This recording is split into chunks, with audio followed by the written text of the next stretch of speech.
OK， 咁同大家食翻少少嘢啦，整下 pizza 啦。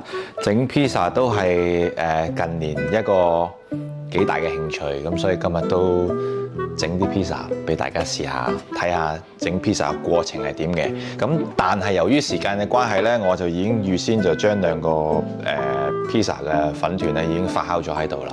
你而家見到呢一個狀態咧，其實都需要去2日嘅時間。有啲配料啦。通常見到我哋做 pizza 之前就會將個 pizza 咁樣壓啦，將嗰個粉團裏邊嘅空氣咧盡量壓開佢，加啲茄膏啦，加啲 Parmesan cheese 喺度先，水牛芝士啦，羅勒橄欖油，呢個係一個最特別嘅環節，亦都係最考功夫嘅環節，就係點樣將個 pizza 可以上到個盤啦。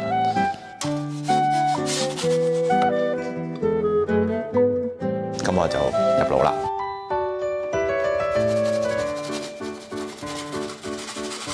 300度以上嘅。咁其實因為個火咧，佢只係喺一邊。咁如果我唔去做翻佢一路 keep 住佢轉嘅時間咧，佢會有一邊會燒燶咗嘅。你淨係睇到我呢一下動作，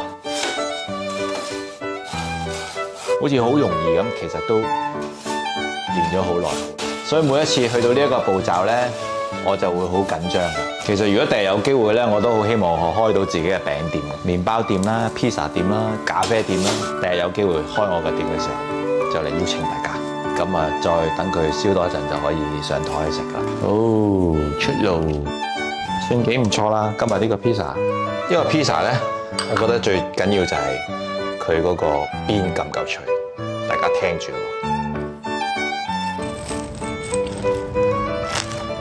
OK， 呢個係 OK 嘅。其實睇一個 pizza 嗰個粉咧做得好唔好，就係主要睇佢嗰個位置好，就係中間佢呢個位置啦。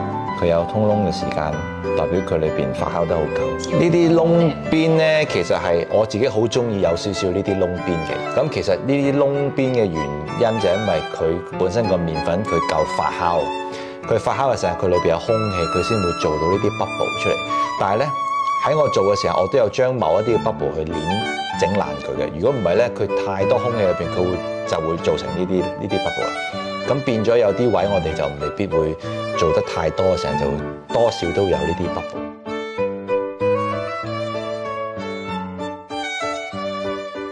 好好味啊！